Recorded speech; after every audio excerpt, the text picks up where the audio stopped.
A huge, scaly foot descends onto the small, picturesque Japanese village, shattering buildings and crumbling streets.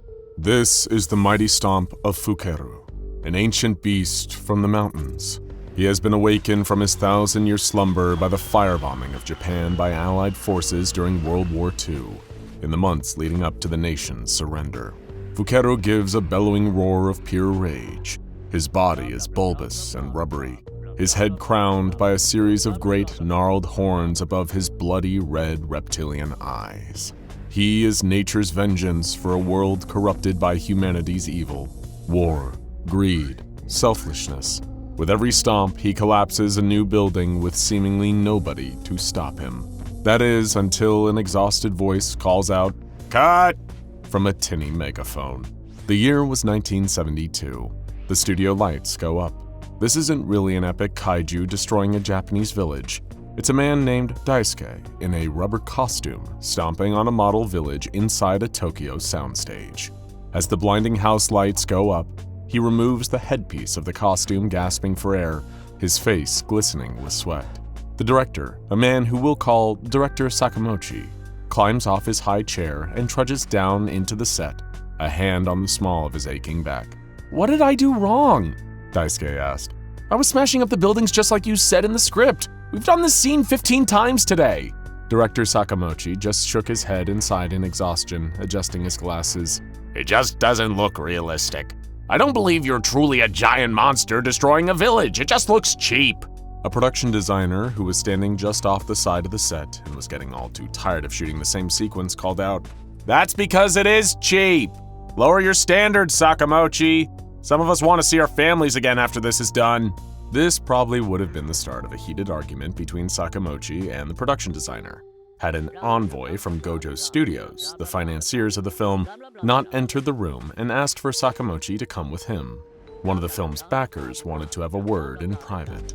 Smash cut to a nearby cafe, where the backer, Mr. Ishii, was downing his third cup of black coffee that morning.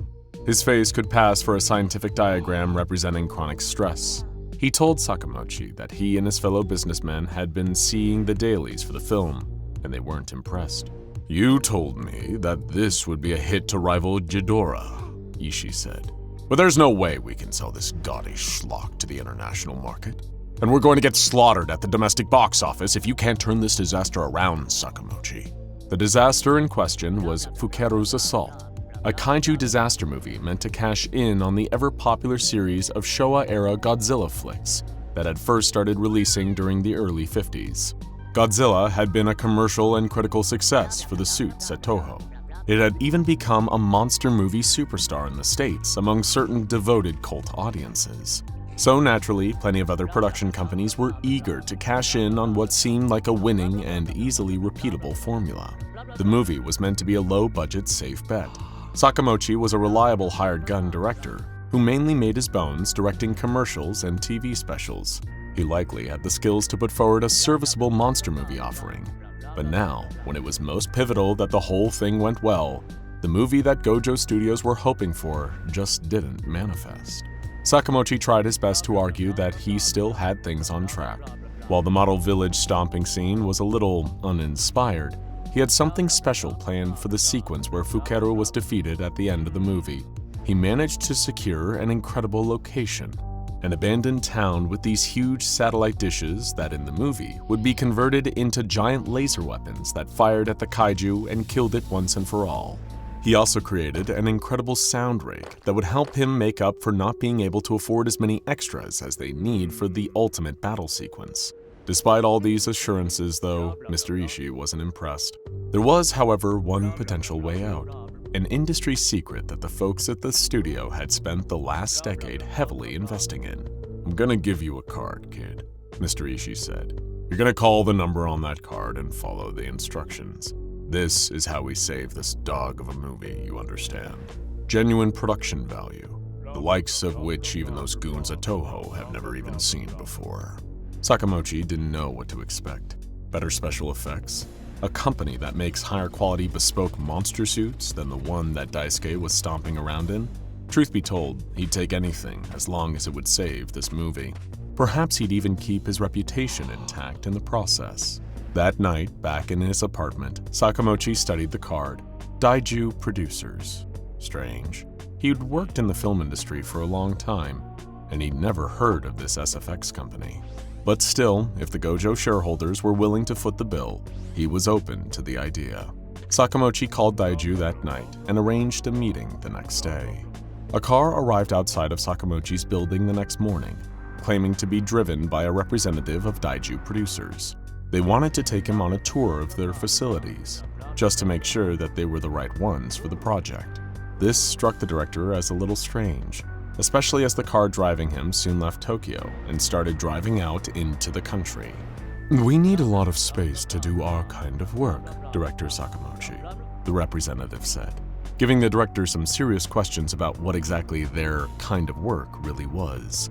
These questions weren't in any way diminished when the car took him out to what seemed like a large warehouse or factory storage facility deep out in the Japanese wilderness. Its size rivaled the sound stages where he was actually filming the movie. It didn't make any kind of sense that these guys were just kind of special effects outfit. But still, he was out here at the behest of the company, the people buttering his bread. Things got even stranger when he was taken inside.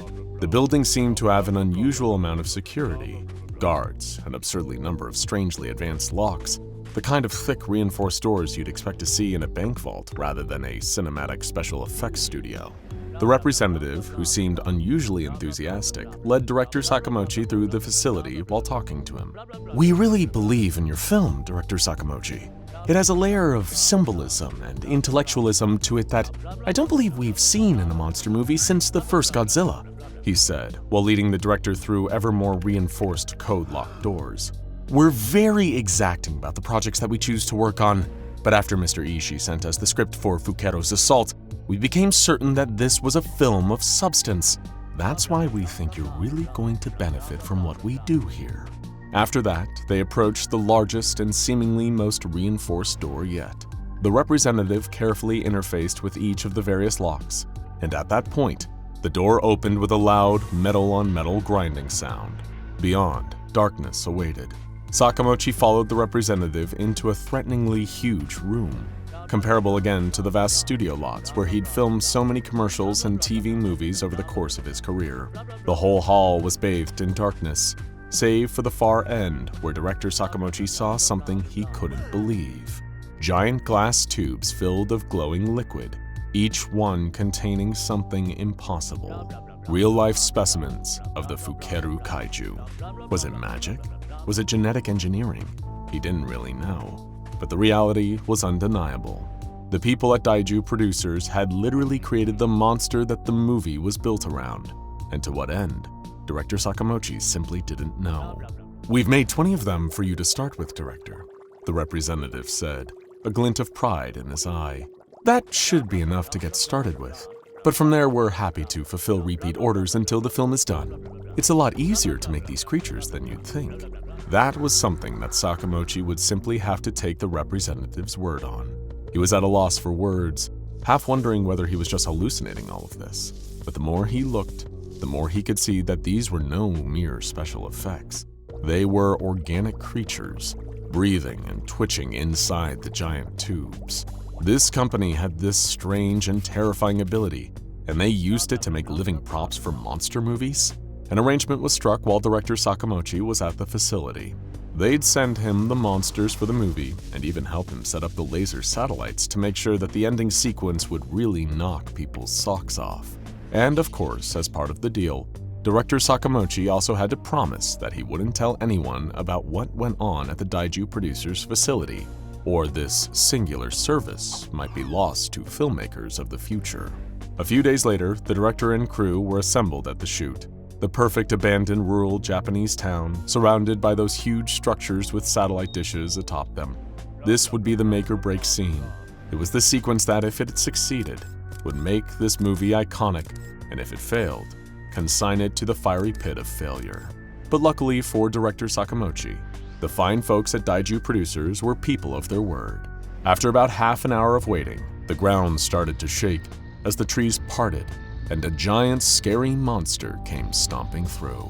Everyone in attendance was shocked, It was as though the Fukeru monster they'd all found so unconvincing was now truly real and walking among them. Only Sakamochi really knew what was going on, as the monster rampaged into the set and started smashing down buildings with monstrous fury. It was everything that Daisuke stomping around in his goofy rubber suit wasn't.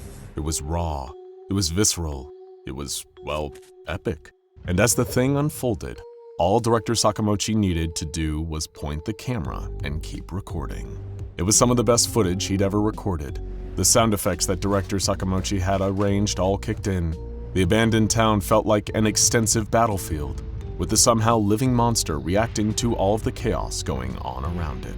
And then, the lasers began firing out of the satellite dishes directly at the kaiju. It was incredible. A show of special effects that would be a nightmare to do in post with 1972 technology. And once the lasers hit their target enough, the monster fell to the ground dead. Its corpse soon faded out of existence entirely, leaving nothing in its place. Astonishingly, even the structures that the creature had damaged were somehow repaired after the monster was gone, as though it had never even been there. That was exactly when the second one turned up. The representative of Daiju producers had been true to their word yet again. They'd built many of these creatures, ensuring that director Sakamochi could get plenty of angles and raw footage on the fight so they could edit it all together in the aftermath. Monster after monster came, engaging in an incredible fight with the invisible army and townspeople, and the laser blasting radar dishes. Eventually, director Sakamochi had all the raw footage he needed to complete the film's most vital sequence, and the filming wrapped. They left that abandoned village to be just that. Just another abandoned village, not worthy of a great deal of attention. So, you may be wondering why Fukeru's Assault isn't one of the most iconic movies of all time in the beloved Japanese kaiju monster movie genre. Well, the funding for the rest of the movie fell through after Gojo Studios folded, and director Sakamochi knew better than to violate the promise he'd made to Daiju producers. He never said a word of any of it. The problem was, even though the movie's filming ceased, the operations of Daiju producers never did. They never received a notification from the folded studio, so they simply kept producing instances of Fukeru, which kept on playing out the script, battling with the invisible army and being killed by the lasers firing out of the radar dishes. It keeps happening again and again. A recurring looping kaiju attack that leaves no evidence in its wake. These incidents became known as Tsuburaya Events when the SCP Foundation got involved and contained the whole bizarre scenario. And here's a fun little trivia tidbit. The SCP Foundation isn't even the first organization to work towards claiming this highly cinematic anomaly. That honor goes to the Imperial Japanese Anomalous Matters Examination Agency, or IJAMEA, an anomaly researching and containing organization created back in 1888 as a product of Meiji Japan's modernization program. However, much like Russia GRU Division P, it isn't what it used to be. What's left of the group now works in conjunction with the global reach of the SCP Foundation. Containment of this particular anomaly is thankfully largely self-perpetuating, given that the weapon satellites will always kill the deadly kaiju before they can break containment. All the Foundation needs to do is maintain a perimeter around the whole thing, preventing civilians from entering and being harmed during the Tsuburaya events. For all intents and purposes, this is an anomaly that clearly has a lid over it. But to this day, Daiju producers remain unaccounted for. If you end up seeing a monster movie where the star creature seems just a little too real, it's best to pay very close attention to the credits afterwards. You never know when the fine folks at Daiju give them a hand in getting so realistic. Now check out SCP-682 Ways SCP Foundation Tried to Kill Hard-to-Destroy Reptile, and SCP-999 Tickle Monster vs. the Most Evil SCPs for more.